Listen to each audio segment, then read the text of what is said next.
제 기억에 옛날에 영어를 참 못했습니다. 영어를 그렇게 못하는 사람이 미국 올 생각은 또 왜 했는지 모르겠지만 영어를 참 못했어요. 처음 중학교에 들어갔는데 영어 선생님이 어찌나 무서운 선생님이시든지 그냥 늘 영어 시간이 될 때만 되면 이렇게 긴장감 속에서 다리를 벌벌벌 떨어야 되는 그런 경험을 했습니다. 그러다 2학기가 됐는데 그 영어 선생님이 저희 반을 안 가르치시기 시작했습니다. 얼마나 해방감이 들고 좋던지. 다른 선생님이 오셨는데 연세가 지긋이 일본에서 사시던 선생님이 오셨습니다. 이 선생님은 뒤에서 아이들이 떠들어도 전혀 아랑곳하지 아니하시고 그저 자기가 가르칠 것만 가르치시고 나가시는 선생님이었어요. 철모르던 시절이기 때문에 그저 그 해방감에 놀곤 했습니다. 그러니까 영어를 처음부터 재밌게 공부할 수 있는 그런 기회를 놓쳤기 때문입니다. 그러나 한 학년 올라가면서 영어를 못하게 되면 이 사회에서 불이익을 당한다고 하는 것을 자꾸 듣게 되니까 내가 다시 해봐야지 그런 마음을 먹곤 했습니다. 고등학생들이 가장 많이 가지고 있었던 문법책이 성문종합영어라고 있어요. 그 설명도 별로 그렇게 많지 않은데 왜 그 책을 그렇게 붙잡고 있었는지 모르겠습니다. 성문종합영어를 가지고 이제 다시 해봐야 되겠다 그러면서 이제 공부를 시작하는 거죠. 하다 보면 대명사가 나옵니다. 또 조금 있다가 명사가 나옵니다. 이제 명사쯤에 들어서게 되면 그때부터 이제 조금씩 복잡해지기 시작하는 거예요. 명사의 종류가 여러 가지죠. 보통명사, 집합명사, 가산명사, 불가산명사, 고유명사, 물질명사, 추상명사, 이렇게 문법을 따져 들어가기 시작하니까 명사만 가지고 하다가 그냥 이래 질려버리는 겁니다. 내 머리는 안 되나 봐. 이걸 어떻게 다 구분하지? 이렇게 하면서 도통 정신이 없어지고 이내 포기하고 말았던 경험이 있습니다. 그러다 보니까 명사 다음으로는 뭐가 있는지, 이게 끝까지 가봐야 되는데 끝까지 가보지도 못하고 자꾸 대명사 명사만 가다 끝나버리고 그 다음 해에 다시 대명사 명사가 다 끝나버리고 이런 반복하는 경험들을 했습니다. 자, 여러분들도 혹시 저와 비슷한 경험을 해보지 않으셨습니까? 사실 공부하는 사람들에게 진도를 나가지 못하고 처음 것을 다시 배워야 한다고 하는 것은 연애를 시작했는데 연애의 진도를 못 나가고 처음에서 뱅뱅 도는 그 안타까움 이상으로 그렇게 안타까운 경험들이죠. 오늘 성경 말씀 속에 1절 2절에서 신앙의 초보를 버려라, 교훈의 터를 다시 닦지 말라, 그리고 완전한 데 나가라, 이렇게 말씀해 주고 있습니다. 이 말씀을 보면서 영어 공부에서 실패했던 그 경험과 같이 신앙생활에서도 똑같은 경험을 할 수 있는 것이구나, 이것을 알게 되는 것입니다. 여러분, 어린이는 얼마나 귀하고 어른들에게 행복을 가져다 줍니까? 아이들의 책임이 뭐냐라고 한다면 어른들에게 기쁨을 주는 것이다, 이렇게 대답하는 아이도 있더라고요. 어린아이를 보면 참 우리가 행복합니다. 참 기쁩니다. 소망이 넘칩니다. 나이가 먹을수록 그 작은 어린아이의 그 눈망울, 고사리 같은 손, 이런 거를 바라다 볼 때 그게 얼마나 앙증맞고 그 사랑스러운 마음이 갑니까? 그런데 아무리 그 아이가 귀하고 그렇게 좋다고 해도 그 아이가 마냥 어린아이의 존재로 있게 된다면 여러분들의 마음은 어떠시겠습니까? 아마 그 아이는 모든 사람의 걱정거리가 될 겁니다. 자라야 될 텐데 왜 안 자라나? 굉장한 큰 근심을 가져다 두는 근심거리가 된다는 얘기죠. 저희 조카 장손입니다. 저희 형님네 아들 선택이가 있었습니다. 선택이가 태어날 때부터 작게 태어났어요. 저희 큰딸이 태어난 다음에 한 달 뒤에 태어났는데 저희 큰딸보다도 작게 태어났어요. 사내 아이인데도. 그러다 보니까 자랄 때도 늘 학교에 가면 맨 앞자리예요. 좀 어떻게 이겨보라고 태권도 가르쳐줘도 뭐 소용이 없어요. 그러니까 중학교 졸업할 때까지 그냥 늘 앞자리에 있고 키가 작고 왜소하고 그러다 보니까 남자들 세계에서 다 이렇게 그냥 이렇게 치고 이러니까 부모의 걱정이 보통 큰 게 아니었습니다. 그래서 그냥 12월생이기도 하고 그러니까 그냥 미국에 가서 한 1년 동안 영어 공부도 좀 하면서 1년 정도 좀 쉬면은 고등학교 들어갈 때 조금 더 잘하지 않겠나 이런 생각이 들어서 저희 집에 보내게 되었습니다. 그런데 이게 계기가 돼서 미국에서 이제 유학을 하게 된 거죠. 고등학교 3년을 여기서 이제 다 잘 마쳤습니다. 여기에서 지내는 동안 뭐 워낙 프레임이 작게 태어났으니까 아주 크진 않았지만 그래도 한국에서 먹는 것보다 더 뭐 치즈라든지 여러 가지를 좀 잘 먹게 돼서 그런지 키도 커지고요. 다른 친구들, 한국에 있는 친구들에 비해서 영어도 더 잘하게 되고 또 운전면허도 먼저 따게 되고 그렇게 돼서 그런지 어쨌든 많이 커서 한국에 갔습니다. 한국의 한동대학교를 들어가게 됐고 지금은 공군에서 이제 다 제대도 하고 그리고 한동대학교 다시 복학을 해서 열심히 공부하고 있는데 최근 소식을 들으니까 이제 우간다에 자기가 배운 그 기술을 가지고 학교 학생들과 함께 가서 4개월 동안 그 기술을 가르치고 온대요. 아주 늠름한 청년이 되게끔 변했고요. 목소리도요 지금은 저보다 더 괄괄한 목소리를 갖게 되었습니다. 부모의 그 잘하지 못하는 그것에 대한 그 근심이 다 사라지게 된 거죠. 얼마나 감사한지 모릅니다. 사람들은 경우에 따라서 자기의 애완견이 크지 않는 걸 원합니다. 그래서 어떤 강아지는 유전자 조작을 해서 암만 커봐야 요만하게 그렇게 자라게끔 만들고 또 어떤 경우는 식물이 자라지 못하게 하고 나무가 자라지 못하게 해서 그걸 갖고 가지고 분재라는 이름 하에 그렇게 비싸게 그것을 팔고 또 소유하고 그렇지만 자기의 아이가 자라지 않는다면 큰 걱정거리가 아닐 수가 없습니다. 이것은 아무리 돈을 들어서라도 성장탕을 먹여서라도 키워야 되겠다고 하는 것이 우리들의 생각이지 않겠습니까? 여러분들 어른들은 어떻습니까? 심리학에서는 성인 아이라는 표현을 합니다. 성장 과정에서 상처를 받게 됩니다. 그러면 몸이 자랄지라도 나이가 먹을지라도 지식이 많아질지라도 그 상처받은 것 때문에 어느 한 부분이 딱 스탑하게 됩니다. 더 이상 자라질 못하게 되는 거예요. 어느 한 부분의 발육에 문제가 생기기 시작하는 겁니다. 그래서 이것은 곧 인격 장애가 시작이 됩니다.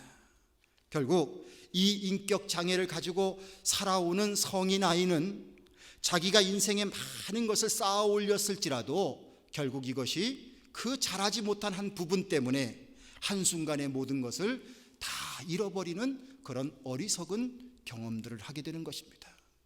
많은 매스컴을 통해서 아니 저 사람이 검사인데 아니 저 사람이 사장인데 저 사람이 회장이 됐는데 저 사람이 유명한 누군데 왜 저런 짓을 할까? 의아할지 모릅니다. 그런데 그런 부분들이 그 속에서 자라지 못한 상처로 인해서 자라지 못한 그 성인 아이의 부분이 그것이 그에게 내재하고 있기 때문입니다. 여러분 어떤 어른이 어른다운 행동을 못하고 아이처럼 행동을 한다면 여러분들 고운 시선으로 봐주실 수 있겠습니까? 사람들과 사회의 용납을 받는 것이 쉽지 않을 것입니다. 조롱을 받을 것입니다. 오늘 본문 말씀에서 신앙의 초보를 버리라 라고 말씀하고 있습니다. 우리는 우리들의 머물러 있는 신앙, 만약에 나의 신앙이 그냥 그 상태로 쭉 머물러 있다고 한다면 이 머물러 있는 신앙을 당연한 것으로 여기서는 안 될 것입니다. 머물러 있지 말고 성장하는 믿음을 가지라는 말씀입니다. 신앙의 초보를 버리라 주님께서 말씀하고 계십니다. 여러분들 멈춤이라는 것은요 곧 퇴보와 낙오를 의미합니다. 제가 어렸을 때 자전거를 배웠어요. 기억에 초등학교 2학년 때는 아이스 스케이트를 배웠고요. 스케이트 타는 법을 배웠고요. 3학년 때, 초등학교 3학년 때는 자전거를 배웠습니다. 그런데 옛날에 자전거를 배울 때 무슨 어린아이용 자전거가 있습니까? 어른 자전거를 가지고 배우는 거예요. 옛날 3학년짜리가 커봐야 얼마나 크겠습니까? 그런데 어른 자전거를 타는 거죠. 그걸 가지고 배우려고 하다 보면서 크게 그 3학년짜리에게는 두 가지의 부담감이 있었습니다. 첫째의 부담감은 뭐냐면요, 고장 내면 안 된다는 거예요. 왜냐하면 그게 우리 집안의 유일한 교통수단이에요. 그게 망가져 버리면 집안이 이제 어디를 다녀야 되는 이 교통수단이 마비가 되는 겁니다. 그러니까 자전거를 배우다가 혹시 넘어지게 되면요, 내 몸이 아프고 내가 어디 상처 난 게 문제가 아니고요, 뻘떡 일어나가지고 자전거가 고장이 났나 안 났나 그걸 먼저 살펴보는 거예요. 이게 한 가지 부담이고요. 두 번째 부담은 뭐냐면요, 이제 자전거를 타야 되는데 올라타야 될 거 아닙니까? 근데 이게 올라타는 게 한 번에 되는 게 아닙니다. 중간에 한번 걸쳐야 되는 거죠. 페달을 이렇게 밟는데 이 페달을 바로 그 지탱해주는 이 턱을 한번 밟고 그 다음에 올라가야 되는 거죠. 이게 쉬운 게 아닙니다, 초보자에게. 자, 그렇기 때문에 일단 한번 성공적으로 올라타면요, 그 다음에는 자전거 타기를 끝낼 때까지는 계속 가야 되는 거예요. 그러니까 멈추지 말고 계속 가야만 되는 겁니다. 뭐 시골길이 얼마나 그렇게 크겠습니까? 어떤 때 가다 보면 그냥 이렇게 좁아들기도 하고, 이게 집으로부터 점점 멀어지는데 다시 돌아오긴 해야 되는데 돌아올 때는 없고, 막 그렇게 하다가 논두렁에 꿇어박은 적도 있고요. 그렇습니다. 그때 제가 깨달았습니다. 아, 멈추는 것은 결국 쓰러지는 거구나. 아주 이른 나이에 내가 멈춘다고 하는 것은 곧 쓰러지는 것을 의미한다라는 것을 뼈저리게 느끼며 그렇게 자전거를 배웠습니다. 여러분, 우리의 신앙생활이 어린아이와 같은 모습으로 있게 되는 것을 우리는 당연한 것으로 받아들이지 말자 하는 것입니다. 열심히 성장해야 합니다. 그래야 낙오하지도 않고 퇴보하지도 않게 됩니다. 내가 잘 성장해서 그냥 늘 도움만 받는 사람이 아니라 돕는 사람과 같은 모습으로 살아야 되겠다, 이 마음의 소원들을 우리는 가져야 되는 것이지요. 하나님은 우리를 이 땅에 보내실 때 우리 모두를 하나님의 일꾼으로 세우시기 위해서 이 땅에 보내셨습니다. 그러기에 우리는 그리스도 안에서 우리들 믿음이 잘 성장해서 정말 하나님의 일꾼으로 쓰임받을 수 있게까지 성장돼야 될 줄로 믿습니다. 주님께서 주시는 말씀, 신앙의 초보를 버리라, 이 말씀을 소홀히 여기지 말고 여러분들 초보자에서 더 숙련된 자로, 더 성숙된 자로 믿음이 성장되기를 마음속에 소원하고 사시게 되기를 간절히 축원을 드립니다. 그러려면 말씀 속에 기초 닦는 일만 계속 반복하지 말라, 이렇게 말씀하고 있습니다. 여러분들, 이 말씀에 오해가 없기를 바랍니다. 기초라는 것은 튼튼히 세워야 되는 것은 맞습니다. 이 말씀에는 재론의 여지가 없습니다. 그러나 만약에 이 기초를 세우는 일에만 머물러 있어서는 안 된다는 거예요. 기초가 왜 중요하냐라는 것을 우리는 많은 부분에서 느낄 수 있을 겁니다. 한국에 처음 세워진 고속도로가 경부고속도로죠. 경부고속도로 처음에 세운다고 할 때에 가장 반대하는 사람들도 얼마나 많았는지 모릅니다. 그럼에도 불구하고 군인 정신으로 막 밀어붙인 거죠. 구간을 회사마다 줘가지고 맡기기도 하고요, 군인들한테 주기도 하고요, 막 속도전을 하듯이 해가지고 그 경부고속도로를 만들었습니다. 그것으로 인하여서 한국의 산업이 크게 발전할 수 있는 토대가 되었습니다. 근데 얼마만큼 지나고 나니까 문제가 생겼습니다. 너무 급하게 하다 보니까요, 기초를 튼튼하게 못했어요. 그래가지고 그 이후에 고속도로 통행료 받는 것 중에 상당 부분이 계속 보수 작업하는데 들어가야 된다라고 하는 소리를 들었습니다. 기초가 이렇게 중요하죠. 그런데 여러분들 잘 생각해 보십시오. 기초를 튼튼히 하는 일이 중요하지만 여러분들, 기초가 왜 필요합니까? 기초는 기초 위에 무엇을 세우기 위해서 필요한 것입니다. 한번 여러분들 길거리를 가시면서 궁금해 하시는 적들이 있을 겁니다. 아니, 저기 털을 닦아놓고 기초에 콘크리트까지 쳤는데 왜 저 건물이 안 올라갈까?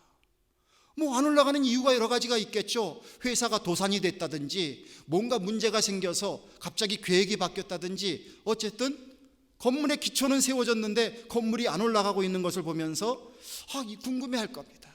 그러다가 시간이 흘러가게 되면 여러분들의 마음속에 이런 생각이 들 겁니다. 추하다. 저 우리 동네에 환경을 해치는 아주 그 안 좋은 모습이다. 이런 생각들을 한 경험이 있을 겁니다. 기초를 세우는 것은 결국 그 위에 건물을 세우기 위함입니다. 여러분들, 우리의 신앙에 있어서 우리가 기초가 중요한 건 사실이에요. 그러나 기초만 닦는 일로 계속 그것만을 반복하는 모습의 신앙생활을 하지 말라, 이렇게 가르쳐주고 있습니다. 우리가 하나님의 말씀을 배웁니다. 하나님의 말씀을 우리가 왜 배울까요? 혹시 지적인 호기심을 채우기 위해서 하나님 말씀을 배웁니까? 하나님이 우리에게 말씀을 허락하신 것은요, 나의 궁금증을 해결하라고만 주신 말씀이 아닙니다. 하나님께서 우리에게 말씀을 주신 그 이유는 바로 뭐냐면 말씀대로 살라고 주신 것입니다. 한번 따라 하십시오. 말씀대로 살라. 할렐루야. 하나님께서 주신 말씀은 그 말씀대로 살아라, 그 목적이 있으시기 때문에 우리들에게 말씀을 주시는 겁니다. 말씀대로 살아서 하나님이 약속해 주신 축복을 누리고 하나님의 자녀로서의 성장을 하라는 것입니다. 그렇기에 말씀을 배우면 그 말씀을 실천하는 것이 중요합니다. 나는 기초가 부족해요, 그래서 다시 배워야 돼요, 이렇게 말하는 것도 한 번, 두 번 반복되면 족합니다. 만약에 거기에만 자꾸 머물러 있게 된다고 하면은 이것은 곧 나의 신앙이 성장되어 나가는 것을 거부하고 있는 자의 모습인 거예요. 예를 들어서 우리가 이렇게 얘기할 수 있습니다. 아무개 A라는 교회는 교회 교육 시스템이 얼마나 잘 돼 있는지 몰라. 성경 공부도 단계별로 다 돼 있고 무슨 권별로도 가르치고 제목별로 가르치기도 하고 주제별로 가르치기도 하고 신학 공부반도 있고 너무너무 좋아. 그러니까 나는 B교회, 그 교회 가면 봉사만 해야 돼. 그러니까 난 B교회 안 가고 A교회 갈 거야. 그래야 내 믿음이 더 커져. 이렇게 얘기하는 사람이 실제로 있을 수 있습니다. 그런데요, 여러분들, 우리들의 진정한 신앙은 어떤 것인지 아십니까? 말씀을 들으면 그 말씀을 배운 것을 내가 져야 할 십자가를 지고 그 말씀을 실천하는 사람이 비로소 그 믿음이 성장된다는 사실을 기억하시길 바랍니다. 이건 아주 중요한 거예요. 내가 성경 말씀에 대해서 많이 알고 모르가 신앙이 아닙니다. 어떻게 따지면 하나님의 말씀을 정말 더 잘 아는 사람은, 아는 존재는 우리가 아니라 마귀일 수 있습니다. 마귀라는 존재가 하나님의 말씀을 더 잘 알 수 있습니다. 성도 여러분, 말씀을 배우는 데만 머무르지 말고 그 말씀을 실천함을 통해서 우리들의 믿음이 성장되어 나가기를 간절히 축원합니다. 자꾸 기초에서 맴돌지 말라는 겁니다. 한국 소식을 가끔씩 듣습니다. 대학을 비싼 돈 들여서 보내는데 졸업을 해도 직장 취직이 잘 되지 않습니다. 이 현상이 벌어지기 시작하니까 대학생들에게는 무엇이 싹트기 시작합니까? 직장에서 좋아할 만한 여러 가지 스펙을 쌓아야 되겠다, 이런 생각을 하게 됩니다. 졸업을 했는데도 1년, 2년이 지난 다음에 계속 취직을 하지 못한다면 사람들이 이렇게 생각한다는 거죠. 당신 2년 전에 졸업했는데 왜 아직까지 직장 경력이 없습니까? 혹시 당신에게 무슨 문제가 있는 것 아닙니까? 이렇게 색안경을 끼고 먼저 바라다 본다는 거죠. 그러니까 자꾸 중간에 휴학을 합니다. 휴학을 하기도 하고 학점을 최소 학점만 듣는 겁니다. 그러면서 시간 연장을 하는 거예요. 그리고서 다른 거 무슨 학원도 다니고 또 뭐 그 사이에 무슨 어디 가서 뭐도 하고 이렇게 하면서 자꾸 스펙을 쌓는 거죠. 중간에 외국에 와서 또 영어 연수도 하고 이렇게 하면서 시간을 자꾸 벌려서 결국은 졸업을 가장 늦게 하는 겁니다. 그렇게 해서 내가 이제 회사가 좋아할 만한 그런 준비가 돼서 딱 졸업하고 그리고 원서를 내서 취직하겠다. 나름대로는 좋은 작전입니다. 물론 회사에게 물어보면 회사가 뽑는 기준은 또 다르다고 얘기도 합니다. 그런데 여기서 무슨 현상이 생기냐면요, 대학에 그렇게 오랫동안 머물러 있다 보면 자기도 모르게 그곳에 있는 것이 너무 편한 거예요. 대학 안에서 지내는 게 너무 편한 거예요. 부모님한테 용돈 받아가지고 대학 안에서 선배 후배들 그렇게 하면서 그 안에서 지냅니다. 어디에 가면 학생이라는 그런 이름이 붙잖아요. 혹시 뭐 하십니까? 저 학생이에요. 그러면 학생이라는 명목 하에서 많은 미숙함이 다 용서가 되는 거예요. 그래서 대학을 떠나지 못하고 그 대학에서 대학원으로, 그래서 또 이 학교에서 저 학교로 그렇게 맴도는 사람들이 생긴다. 이것이 요즘 생기는 하나의 사회 현상이라는 것입니다. 여러분들, 그런 자녀를 바라다 보는 부모의 마음이 편할까요? 어떻겠습니까? 얼마나 안타깝겠습니까? 빨리 성장해서 자기 역할을 할 거 하고 가정도 꾸리고, 그리고 정말 보란듯이 좀 살았으면 좋을 텐데 현실이 그렇지 않은 그 자녀들의 모습을 보면서 참 마음 아파하는 그런 부모들이 많이 있다는 것입니다. 여러분들, 교회도 마찬가지입니다. 어떤 사람들이 성경 공부를 열심히 합니다. 성경 공부해야 되죠. 어느 교회 가니까, 세미나에 가니까 아주 제 마음에 쏙 드는 로고가 있어요. 자, 모든 성도님들은 배우든지 아니면 가르치든지, 그것 외에는 아무것도 없다는 거예요. 그건 참 좋은 것 같아요. 가르치는 지도자가 되든지 아니면 배우든지 둘 중에 하나를 하라는 겁니다. 그건 맞습니다. 많이 들어야 되고 배워야 믿음이 커지죠. 그런데 우리의 배우는 모든 것은요, 실천한다는 것을 전제로 해야 하는 것입니다. 배움이라고 하는 하나님의 말씀을, 그 말씀을 듣는다고 하는 그것을 하나의 마치 대학의 상아탑처럼 만들어 놓고 배우는 것으로, 오늘 새로운 거 배웠다, 오늘 좋다, 이렇게 하면서 그 상아탑 속에 머물러 있지 말라는 겁니다. 배운 것을 가지고 그것을 실천한다는 것을 전제로 해서 배우고, 배운 다음에는 삶의 터전에서 우리에게 주신 그러한 많은 사명감을 가지고 나가서 그 말씀을 붙잡고 실험하면서 사는 것을 주께서 원하신다는 것을 우린 기억해야 할 것입니다. 하루는 예수님이 제자들 중에서 특별히 3명만 또 뽑아가지고 산 위로 올라가셨습니다. 그 산에서 그 제자들에게 놀라운 광경을 보여주셨습니다. 말로만 들었던 모세, 말로만 들었던 엘리야를 예수님이 만나고 있는 장면을 보여주는 거예요. 이 3명의 제자들은요, 깜짝 놀라는 겁니다.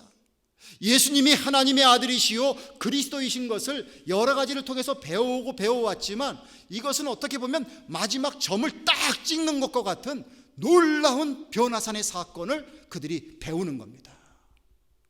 하늘로부터 소리가 납니다. 이는 내 사랑하는 아들이니 너희는 저의 말을 들으라. 예수님이 하나님의 아들이신 것을 확실하게 배웠습니다. 적어도 자신들이 따르고 있는 예수님의 레벨이 모세하고 엘리야, 그토록 그 민족들이 추앙하는 그 위대한 인물들과 만나는 분이 예수님이라고 하는 이 놀라운 배움을 얻었습니다. 베드로가 당황했기도 하고 너무나도 좋아서 예수님께 말합니다. 예수님, 여기다 초막을 짓고 우리가 살았으면 좋겠습니다. 자, 그때 예수님께서 베드로의 그 요청을 들어주셨습니까? 안 들어주셨습니까? 들어주지 않으셨습니다. 이 제자들을 데리고 산 아래로 내려왔습니다. 산 아래에는 수많은 문제가 기다리고 있었습니다.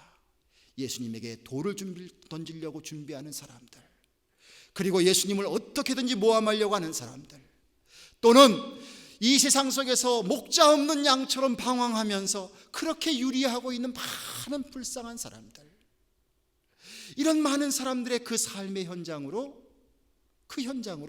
제자들을 데리고 내려왔습니다. 그리고 그곳에서 예수님은 제자들에게 사명을 주고 계십니다.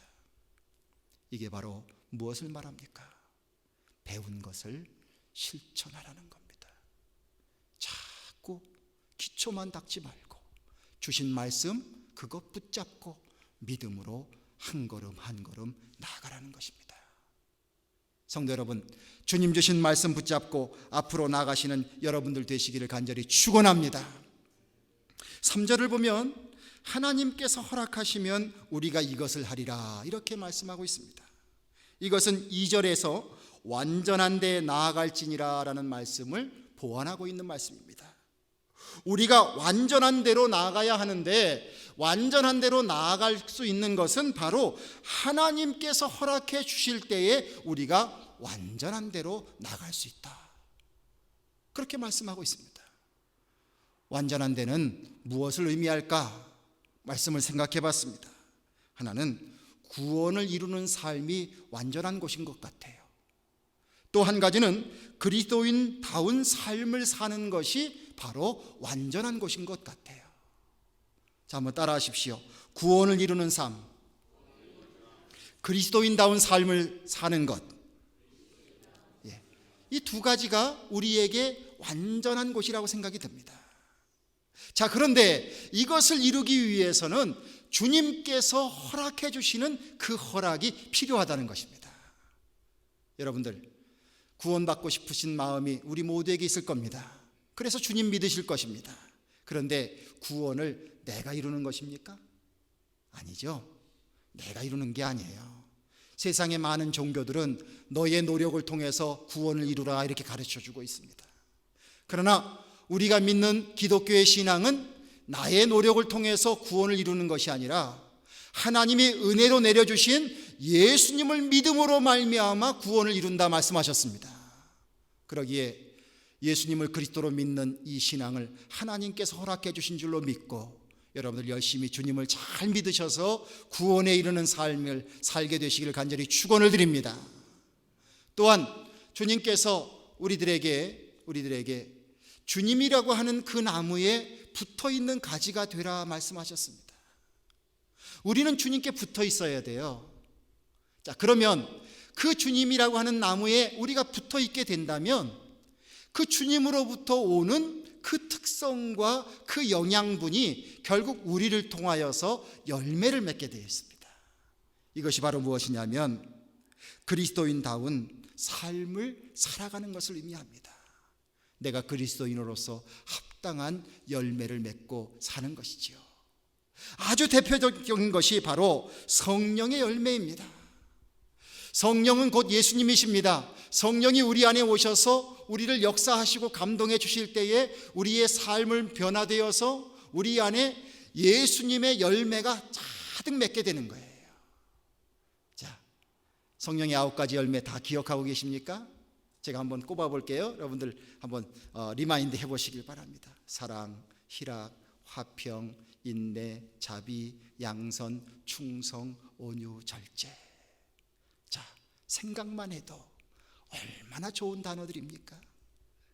이 귀한 열매를 예수님을 믿고 살아가는 사람들에게 주님께서 맺도록 만들어 주신다는 사실입니다. 나의 노력이 아니라 예수님께 붙어 있고 그리스도 안에서 주님 안에서 주님의 말씀을 받아 살아가는 사람이 되었을 때에, 구원받는 사람이 되었을 때에 이런 열매를 맺어서 이것을 통하여 하나님 앞에 영광이 되고 사람들에게 기쁨을 준다는 사실입니다. 자, 내게는 열매 맺을 일이 남아있는 거예요. 우리 모두에게는 우리의 신앙생활을 통해서 열매를 맺어야 할 그 골이 다 있습니다. 언제까지나 새싹으로만 있어야 되는 것이 아닙니다. 열매를 맺으셔야 합니다. 그 열매를 맺으셔서 그 열매를 통해서 하나님 앞에 영광 돌리고 많은 사람들에게 기쁨을 주고 그리고 우리의 인생을 마쳐야 하는 것이 그것이 우리의 과제입니다.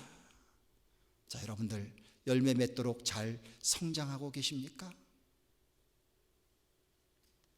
7절 이하의 말씀을 보면 하늘에서 땅에 비를 내린다고 했습니다. 비를 내리는데 이 비가 내려서 어떤 땅은 밭을 가른 사람의 수고를 위로해 줄 수 있는 채소를 낸다고 그랬어요. 농사 짓는 사람의 그 밭 가는 수고를 보상해 줄 수 있는 아름다운 식물을 내어줍니다.